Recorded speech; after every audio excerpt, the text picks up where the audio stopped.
Not only did I fail step once, I failed twice. I was able to navigate that and sit for step again that second time. I felt like I was ready. I'd done a prep course and I still failed again, but it's fine. And right when I had found out I'd failed the second time, I just been diagnosed with ADHD at my school. They were like, okay, let's try to work on you getting accommodations, wrote a petition to the promotions committee, was able to stay in rotations until the end of the school year. And they were like, you can stay in barring no academic setbacks. But then by the end of April, I failed my PEDS shelf exam, which is an academic setback, which means I will have to sit out. But I didn't find out I failed until the first day of internal medicine. My school will not pull you from any rotation. So I got to finish internal medicine, took 100 days off to study, to retake step one. Welcome back to the Life as a Patient Doctor podcast. My name is Dr. Moss, and I'm very excited to interview Vickie. If this is the first time that you've seen Vickie, go back a couple episodes back when Vickie and I spoke earlier this year about her pre-med journey, her first couple of years in medical school, her diagnosis with ADHD, and all of her different challenges and successes she has had as a first-generation Black woman in medicine. So this time I saw her like a month ago at SNMA conference here in Chicago at UIC, and we were able to connect, and she actually spoke on something really exciting, something that has been a journey for her, and she wants to help others. So I'm honored to have her on the podcast again and to kind of take us through that journey. Thank you, Vickie, for being here today. No problem. So tell us more. What have you been up to since last time we spoke? Since the last time we spoke, I have successfully passed USMLE Step 1 and I'm back in rotations and finishing out my third year of medical school. Since coming out about passing Step 1, so many people have slid in my DMs saying that they find themselves in the same position as me, asking for any advice. And then on the other hand, there are people who have also slid in my DMs to say, I was exactly where you were and I also overcame, and I'm so happy to find out that you have as well.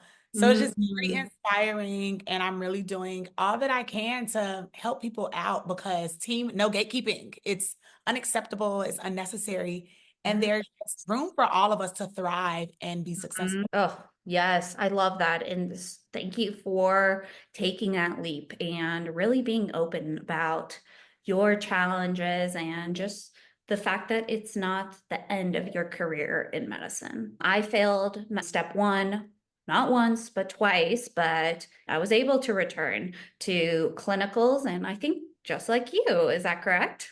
Yeah, and I feel like for me, something that's really big about who I am to my core and who I'm going to be as a physician and who I am as a student doctor is advocacy. And I cannot advocate for my patients if I'm not good at advocating for myself. So I never had to take a leave of absence. I was able to navigate that and sit for step again that second time. I felt like I was ready. I'd done a prep course and I still failed again, but it's fine. And right when I had found out I'd failed the second time, I just been diagnosed with ADHD. And I'm very close with the dean at my school. They were like, okay, let's try to work on you getting accommodations, wrote a petition to the promotions committee, was able to stay in rotations until the end of the school year, which was like April. Then I wrote another petition to say, hey, if I don't hear back from them, then what, can I stay in rotations again? And they were like, you can stay in until August 10th, barring no academic setbacks. But then by the end of April, I failed my PEDS shelf exam, which is an academic setback, which means I will have to sit out. But I didn't find out I failed until the first day of internal medicine. My school will not pull you from any rotation. So I got to finish internal medicine, took 100 days off to study, retake step 1. And then in the midst of that, also retook my PEDS exam, scored and passed that exam. And yeah, honestly, it feels good to be on the other side of this. I'm currently in my surgery rotation. These hours are awful. Thank the Lord for Thanksgiving break, off for a total of 9 days. And it feels good to not Yes. wake up before 5 a.m. in the morning. That is, wow, what a journey. One of the questions that I receive a lot after people fail is, should I jump right in and start studying? Can you talk about how you went through your emotional and prep that you went through after you failed and then also failed course? How did you determine when it was time to get back in the study a new world? Yeah, I think a big part of me passing was clinical rotations. Mm. Everyone learns differently, and I can't express that enough. And I am ready for the day for academia to understand that. We don't all learn from reading a book and sitting at home and studying for 10, 12, 14 hours a day. Me, not so much. I could do those practice questions, but I may not retain it. I have learned so much more by seeing it in the hospital and Yeah. then going home to do the practice questions because that is now reinforcement, right? Mm. Like the first time I took it, I had deferred. I didn't sit for STEP until August 2023. My class had to sit by like March 11th, March 13th, somewhere around there. I deferred and I was supposed to sit in May. My NBME score, I was like, yes, it's going to be great. I've been studying so hard, working with my tutor like multiple times a week. I think that score before I was supposed to sit like May 19th-ish was like a 40 something. I was like, you've got to be kidding me. I can't sit with this. So I pushed it again. Finally decided, I believe it was August 25th that I sat and I felt really good. When I failed, I was devastated. And something that both of my parents have told me growing up is speak for what you want, not for what you don't. Studying for step one, everyone tells you it's going to be such a miserable time. I hate that people even say that because it doesn't have to be miserable. If you're telling someone that something's going to be miserable, now I am preparing for the worst. And that is exactly what happened. I started fearing even sitting for the exam. I remember telling my brother at our family reunion back in July of last year, I am just so scared to take this test because I am afraid of failing. Not only did I fail once, I failed twice. It was like, girl, you put it out there instead of saying, I'm afraid of passing. I'm afraid this horrible season's going to be over. I gave all the power to the wrong stuff. Failing that first time was awful. I debated, am I going to quit? That was the one thing I said. If I fail, I'm dropping out. I'm not doing it anymore. I don't want it this bad because it's just not enough talked about on the mental. Honestly, step is half knowing the material, half confidence. If you are confident, you're going to do well every single time. And that's on everything in life. I don't care if it's medicine. I don't care if it's you being a teacher, a public speaker, a preacher, building engineer. If you're confident in your skill, you are going to be successful. We can work on the knowledge gaps, but the confidence has to be there. My confidence was literally non-existent. After that first time, I think I took off maybe half a week, which in retrospect was crazy. I should not have. I talked to one of my deans at school and was like, I'm going to sit in 4 weeks. And they were like, are you sure about that? I'm like, yes, I'm going to sit in 4 weeks because I really need to start clerkships. I need to stay on my timeline. I'm already pushed back. And now my graduation may be delayed. We were talking to the M2s at our school yesterday, like a bunch of us. And I had told them a timeline is just a guideline. It is not set in stone. So stop worrying about all the other things that could go wrong if you keep delaying the timeline. Everything that I feared has now happened. And guess what? I'm still here. It does not matter. Your grief, your heartache, the pain is temporary. We control more of our lives than we give ourselves credit for. I wound up not sitting in 4 weeks because I was so far from being ready. I waited, I think I said at the end of November, like November 29th, and I was able to start family medicine, I think like December 2nd, December 3rd, somewhere around there. I sat on, let's say, a Wednesday or a Thursday, and I started family medicine that Monday. Because at my school, you could start as long as you sat. You don't have to have had your score. And then when I found out I failed the second time, I wasn't really devastated. It was more like, all right, what are next steps? What can we do to stay in rotations? I'm a planner. What do we need to do? How can we get there? Fast forward to the last time, I was coming off internal medicine, and now I'm coming up internal medicine rotations. First step, all that stuff in there. Yeah, there's a little bit more information, obviously, because it's step two. But step one information is embedded in all of your rotations, but definitely the medicine ones. So I felt very confident. I was horrible at pharmacology. Internal medicine ain't nothing but drugs. It's literally bugs and drugs are everywhere. Like I didn't even know we saw neurocysticercosis or something. I was like, this isn't just a sketchy micro video. This is Oh, real life person has this. We're getting updates daily, and you're seeing a lot of hyperthyroid. And you have to know the medications for diabetes. Everybody has diabetes in inner city, and knowing how to treat that. And so all the things I was not the strongest at, endocrine was so low for me. I got better. And then I just got to continue to flex my strengths, my people skills. Like, I am a people person.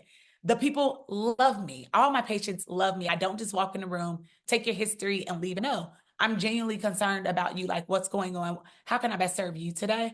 And then I took that into studying, not just for my retake for peds, which, by the way, peds is also a medicine clerkship. If you have not taken peds yet, please listen to me. It's one of the hardest. Study and study hard, study well, because those darn kids got everything wrong with them. Peds is also the beginning of every single section in first aid.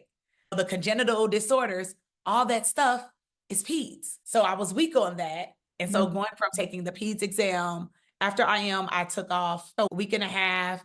Then I was studying half day peds, half day step. I took the peds shelf. I studied for that for 3 weeks. And then I studied for step, I want to say maybe it was like another month and a half. And I just felt really confident. And again, I didn't do it by myself. Got help from some friends who were willing to sacrifice and do questions with me. And yeah, I came out on top, and it feels amazing. I love that. You spoke on so many things with the confidence, 100,000%. I think it was just like you said. I think when people are doing really well on their practice questions and then get to the exam, that's when I start asking, how did you emotionally feel? Did you feel after every single exam emotionally drained, and start having that negative self-talk, which then makes your confidence just go down the drain. One of the things that I had to teach myself is be able to just trust my own skill of, oh, I think I feel the answer is A. I have no idea why the answer is A. That Move on. every single time. Click and move, click and move. Click and move. It's different than what we're taught. We're taught to think through, spend time. Could it be something else? Let's look at all the other things. That's how medicine works. Step and exams. It's what's the most likely. What is the thing that just comes to your head? And that's it. Move on, just like you said. That's a hard skill. It's completely different than clinic. But also love that you said of just being in clinical rotations and learning in person. Oh my goodness. I think that is especially for, I'm trying to think, there's a specific type of learner, kinetic, I think it was called, or like just by being there, you actively seeing it's more interactive when you see the patient, think about the patient, be able to look up information about the patient. That is so much more interactive. It gets all your senses, all your different brain regions versus just seeing it on a piece of paper or seeing it on a question. I feel like that was allowing me to put the puzzle pieces together. So much with studying for step one. For reference, when I took my CBSSA at school, I had a 36% correct. And my school wants you to have 68% on 2 NBME. So I was like, wait a minute, this is not, I got a long way to go. And I'd given up my winter break. I literally was studying, and I'm not talking about, oh, I'm gonna study over winter break and I'm gonna lay in bed and just scroll and have the TV going. No, I was sitting at my desk for 6 to 8 hours over winter break. Crazy. I'm sorry, I don't recommend it. I don't recommend when people say give up your winter break. No, take all the breaks you can. If you feel like you need to brush up on some things, yes, do that. Set a timer, 1, maybe 2 hours, but live your life, because it's going to keep moving and you don't want to have any regrets. I regret giving up my break time and still not sitting for the exam and passing almost 2 years later. Like, the math isn't mathing. So like clinical clerkships, like clinical rotations, allow the puzzle pieces to come together. We learn so much in isolation. At my school, we do blocks. So like first 2 blocks are pretty much like the general stuff, biochem, micro. Honestly, I can't even remember the stuff now. It's so long ago. But we don't get into systems until block 3, and that's MSK and rheum and derm. And then block 4 is cardio and palm. And then block 5 is GI and renal. But it's all separate. Each of those things are connected, though. Literally some of the same medications that can treat one thing, and block 3 can also treat something I learned in block 5, but we don't revisit that to connect it. So when I'm going for STEP, I'm still like, okay, I need to just focus on GI today. Or maybe you should focus on all immunodeficiencies today, because immunodeficiencies are not just in rheumatology. Like, they're across all systems. And so being on clinical rotations, when you see a person, I can't just say, I didn't learn it that way. This is your patient. So you have to get it together and move up to speed. So that quickly filled in a lot of gaps that I'm not sure I was aware that I even had them. I just started thinking about how you said that you requested accommodations. And did you also say you got diagnosed with ADHD in med school? Mm-hmm. Walk us through that. What did that look like? And especially for individuals who aren't diagnosed with ADHD and are struggling passing or struggling with academics in med school, talk us through what did that look like for you? So for years, I have believed that I had ADHD. We could go back to college. Probably was made aware what ADHD was, because it's actually a very new diagnosis. It has not been around for 50, 60, 70 years. It's very new in science terms. And everyone thinks, when you hear attention deficit hyperactive disorder, you think of a little boy that's in class who can't sit still, who's bouncing off the walls, can't really listen to you, or if they hear you, respond to what you said to them, because they're just very erratic, right? That is what people think. That's the picture when you hear ADHD. But science still has not caught up to the fact that girls present differently. Girls mask. Girls can be talkative, but not so much the behavioral, the typical behavioral difficulties in school. Girls are overcompensate because of the pressures that society places on them. Society literally expects more of a girl. And I'm not even talking about a woman, a girl, a school-age girl than a school-age boy. That was me as a Black girl growing up on the South Side of Chicago. My parents didn't even know what ADD and AD was. And looking back, like in 5th grade, there was definitely a boy in my class who had that, whose desk had to be close to the teacher because he's very inattentive, or he was very disruptive, or he was very smart, but he just didn't want to do his work. And so no one looks at the girl who now is working overtime to get things done, or the girl who is forgetful, or the girl who gets a planner every single school year but doesn't write in it, because that's not really how her brain works. But they don't look at her that way because she still gets her work done. She still scores well on exams. I wound up my first year of medical school. I wanted to get tested. It's always a long wait for neuropsych. And even when I was retaking the MCAT in 2020, I wanted to get tested, but it was 2020. Nobody's office was open. And I think they were saying it was going to cost me at least $3,000. And I said, girl, who got $3,000? Not me. But I was like, okay, I don't even have this money. My school, since UIH primarily serves Black and brown communities, underserved communities, I don't know how, I don't know why, but it was free for me to get a neuropsych. I just had to wait until April 22nd of my first year. So April 22nd, 2022, that I got my first neuropsych. But the problem with this, how I started all this out, if you weren't diagnosed as a child, there's no way you've developed ADHD as an adult. Not taking into account someone's socioeconomic background, someone's ethnicity, someone's access. You're at an underserved hospital, not thinking about the barriers to healthcare. It's giving redundancy and a lot of things that I could say that are not nice, so I'm going to refrain from saying them. But my psychologist was a white man. And he told me, oh, there's no way possible that you have ADHD if you were never diagnosed it and you're over 30. Like, this just doesn't make sense. So I was diagnosed with anxiety and depression. And you can do a poll in medical school, and I'd like to say over 80% of everybody in medical school has anxiety and depression, at least at some point, because medical school is very hard. And you can't prepare for this unless you have generations of doctors in your family. And again, access, barriers, disparities, all things that are there that are real and alive and well. But he said that, and I was like, okay, fine. At my school, I could still get accommodations time and a half with anxiety and depression. Cool. But for a standardized exam, I remember going to a step prep discussion at the top of my M2 year, and people were talking about, oh yeah, accommodations, here are all the things that you could get accommodations for. But with these accommodations, you have to take step over 2 days. And I was like, there's no way I'm taking this long exam over 2 days. I don't even want to do that process. When I failed 2 times, I said, okay, we have to do this process because this is wild. And my nurse practitioner, whom after I'd gotten the anxiety and depression diagnosis at the school, she's the one who prescribed my buspirone and propranolol anxiety. And she felt like I may be ADHD, but she was going off the neuropsych. So then I asked to be reassessed December. I think it was literally maybe the first week that I started family medicine.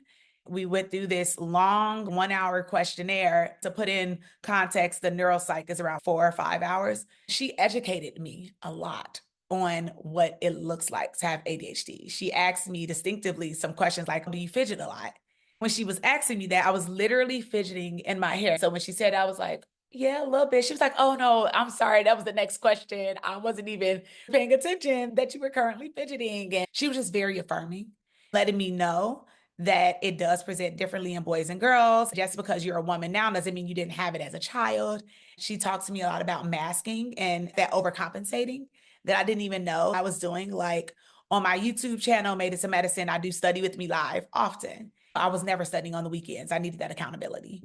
But then I didn't realize that I was actually leaning on that so much to stay focused. Because if people are watching me study, I feel like I actually have to do what I'm telling myself that I'm doing. But if no one's watching me, I could get up from my desk, I could walk away, I could do this, I could do that. But it was a way of creating more structure for myself. And she was like, that was you masking. You were finding out a way to get your brain to do things like you're neurodivergent. It's very difficult to do things as the typical person. And so you found ways to make it work. And as an overachiever, because all medical students are overachievers, you found a lot of things to get to this point in life. Thankfully, I've had her because she's been amazing on this journey and very affirmative in order to apply for NBME accommodations, because they are also a group of older people in medicine who are not caught up to the times. They still only go by the neuropsych. So I had to get another neuropsych. And it was the same psychologist, the same person who didn't believe me the first time. He wanted to know, how are you taking Vyvanse? Who prescribed this? And why did they do that? And I'm like, because I tried to tell you the first time that I had ADHD. You didn't want to listen to me.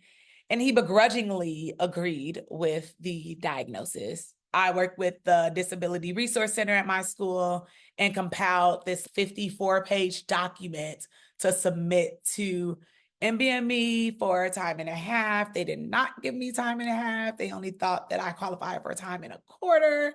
And I was like, okay, this is crazy. So I'm going to appeal it. They did not change anything, but I did get extended break time. And I didn't even request that in the beginning, not knowing that the break time was also a factor.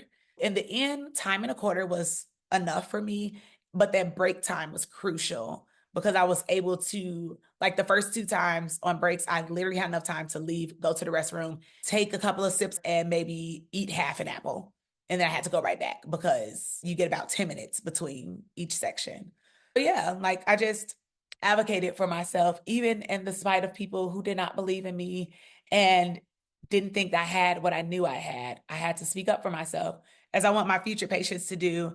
And if they don't have the information to do it for themselves, I want to be able to do it for them and with them. Yes. Oh my God. I thank you so much for sharing that and sharing how the struggle and the reality of the different systemic barriers you had to overcome as a medical student. We like to think it's a privilege, and yes, it is. You got that neuropsych testing, not the best neuropsych testing, but you got it after how many years of when you should have. But this is a systemic issue in medicine and in the NBME, in the accommodations of just how we think of all medical students studying the same way or being. And the reality is, there is neurodivergence, there is diversity, and not just because of the color of our skin, but our brains are so different, think different, reacts different. And I'm so glad you were able to keep going and keep pushing and advocating for yourself. I remember when I was doing the accommodations process, because I'd never received accommodations before, I remember the only thing I could get at first was extra break time. And it was so meaningful because it's too quick to be able to stop. By the time you get through security, by the time you open up your Literally getting through security. Yes. it's done. It's upsetting. Like this, Yeah. the break time just doesn't matter if you have a health condition, neurodivergence. We need one of the test takers to do. The people who make the exams, they need to try out and see if they're able to mentally reset. But anyway, you said you didn't choose over 2 test days. I'm interested if you're thinking about doing it for step 2, because I tried it over step 2 and I was in the same boat of, oh, that I'm already doing this one day for 9 hours. How in the world could I do this for 2 days? When I did it, it's interesting because it goes up to 9 block sections. It ends up being like 4 sections on one day, 5 sections on the other day. So you end up doing just half a day of test taking. I didn't know if you had thought about that yet or gotten to that step 2. Oh, yeah. So this was pre me taking step that I was like 2 days, absolutely not. When I took it and passed, it was definitely over 2 days, and that was the best decision I ever made. I took it on the 3rd and the 5th of September. So I had a day in between. The 2 times that I studied, I would tell myself, oh, everyone's don't study the day before. And I was like, okay, I'm not going to study. Then I was like, okay, I'm just going to study a half a day. So I studied from, let's say, 7 to 12 the first time I took it. Then I came home, ate my lunch. Mind you, it was like 110 degrees the day before I took step the first time. I was like, this is crazy. And I was like watching TV, and then I found myself laying on my couch flipping through first aid. And then I was like, okay, let's look through some UWorld questions. And it was time to go to bed, and I have first aid in my bed. I don't study in my room. The only book I bring to my bed is like a leisure book, and it's okay, I'm going to read that to fall asleep because that's better than screen time. The second time I took it, same thing. I was studying up until I could not study anymore. I'm almost certain I was studying as I was walking over to the test. I was like, this is insane. So this time I didn't study the 2 days leading up to the test. I kept myself busy because I know it works for me. If I'm busy, I can't, right? The Sunday before, because I took it on a Tuesday, the day after Labor Day, Sunday before I was supposed to finish my free 120 from the day before, I opened up my computer, and apparently by not finishing it that Saturday, of which I had done 2 of the 3 sections, it restarted my whole test.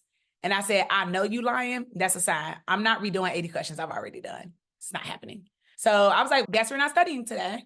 Monday was my parents' anniversary and my brother-in-law's birthday. And it was a big to-do at my parents' house in the backyard. By the time I got home, it was not super late because I was taking my test the following day, but it was late enough where I was tired. I'd exerted a lot of energy. So I went to sleep.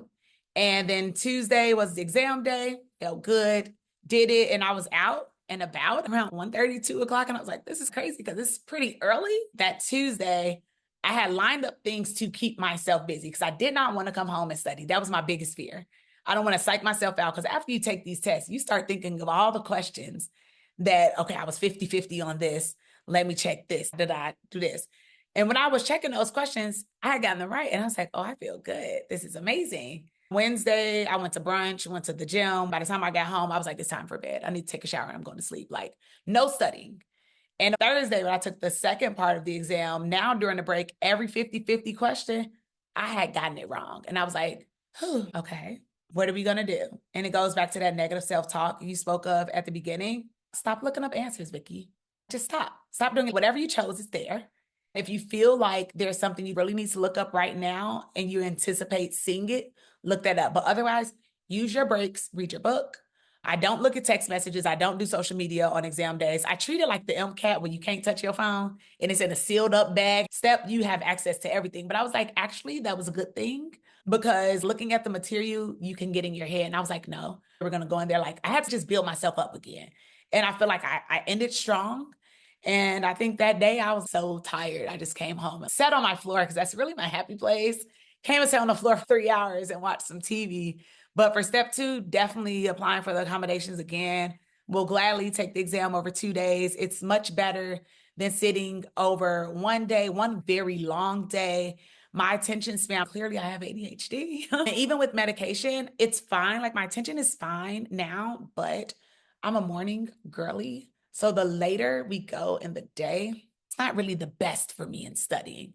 With a modified test schedule, it's a lot better. I do blocks of 7, but it's only 20 questions instead of the typical 40. Each day I still get my block of 7, but it's way shorter and they really fly by.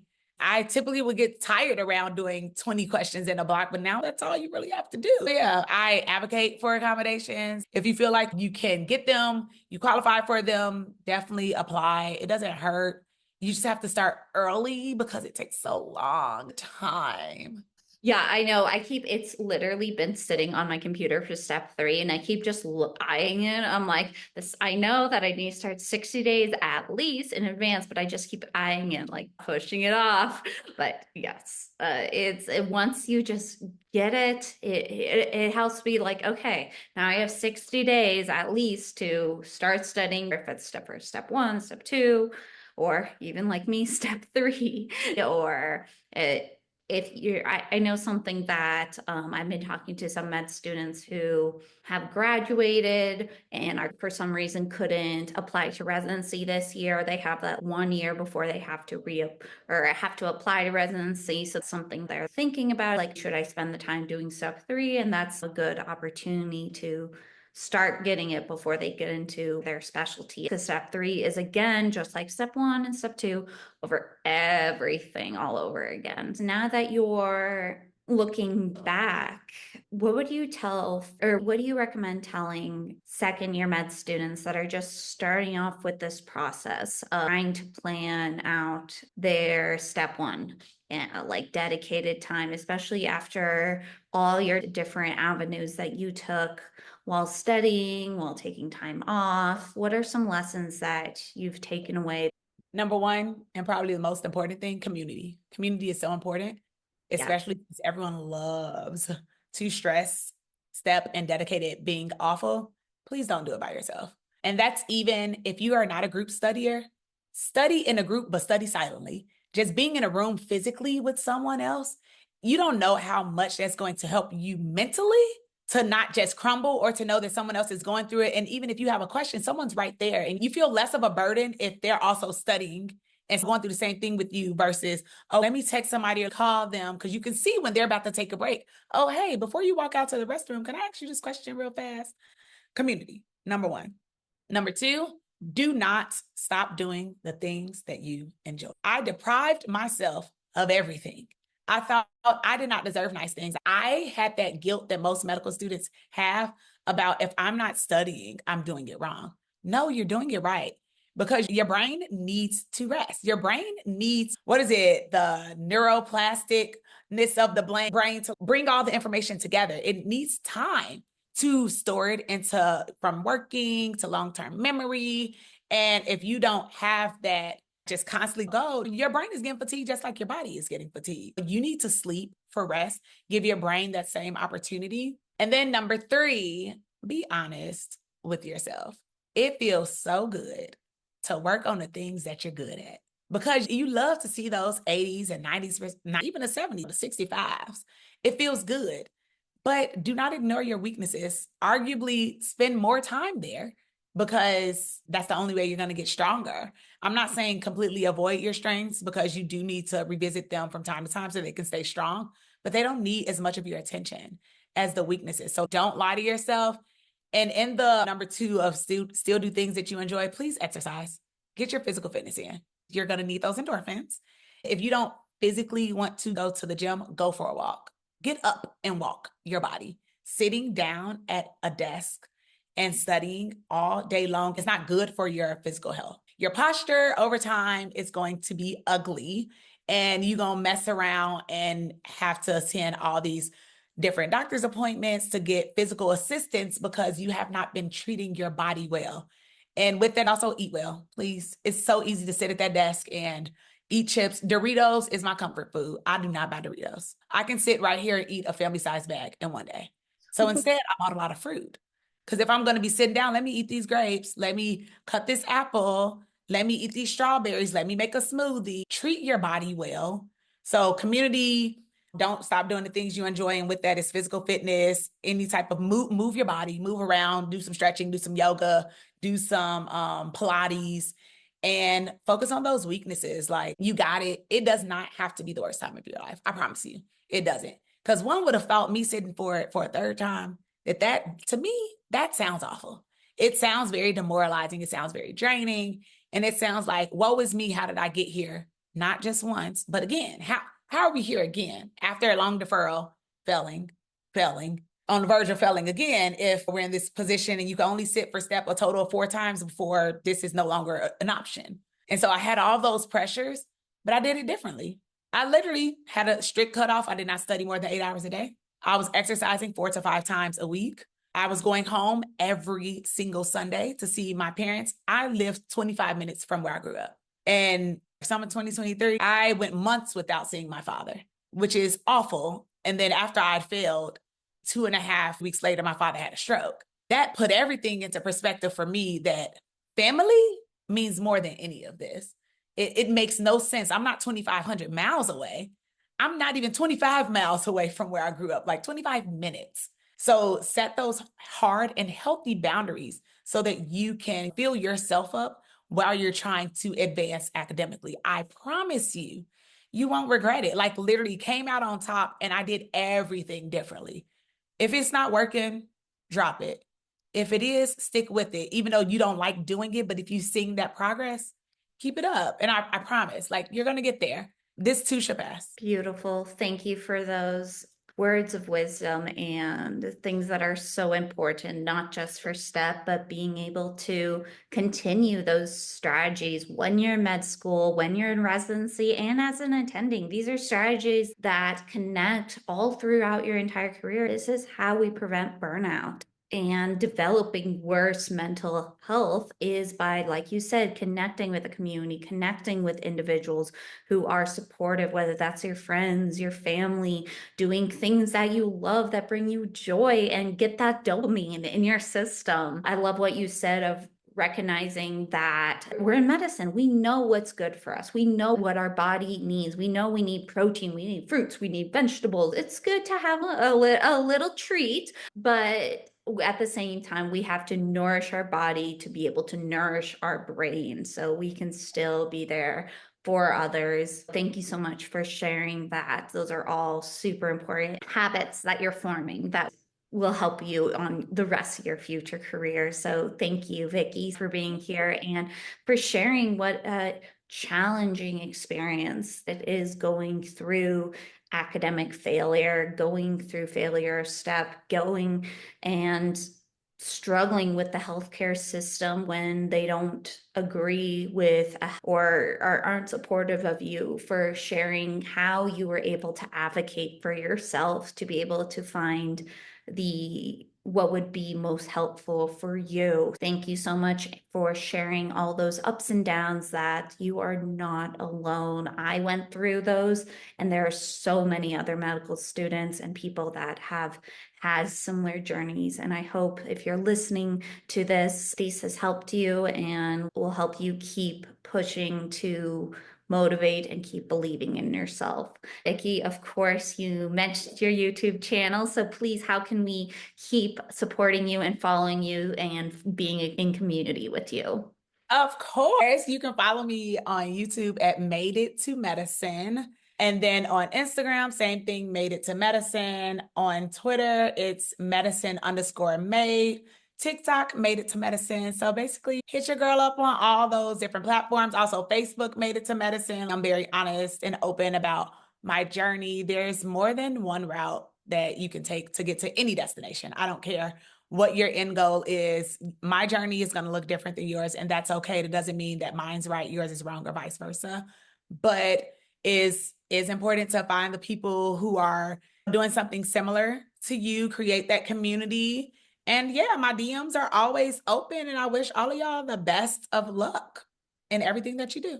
Amazing. Thank you so much, Vickie. And I wish you the best on your next journey of this next exam. I'm excited to see where you end up continuing on to residency here coming up soon. So thank you everyone so much for joining in on the Life as a Patient Doctor podcast. I have multiple podcast episodes and blog posts on the things we talked about, of how to emotionally deal with failure, how to deal with leaves of absences if that's what happens during your journey, lessons learned, academic lessons learned from STEP failure, and how to request accommodations both in school and also on the NBME exam. If you haven't already, make sure you follow and subscribe. Hopefully those are helpful for you. I hope to see you next time. Thank you again, Vickie, and we'll see you next time. All right. I was not talking to my watch, and of course you want to talk back to me.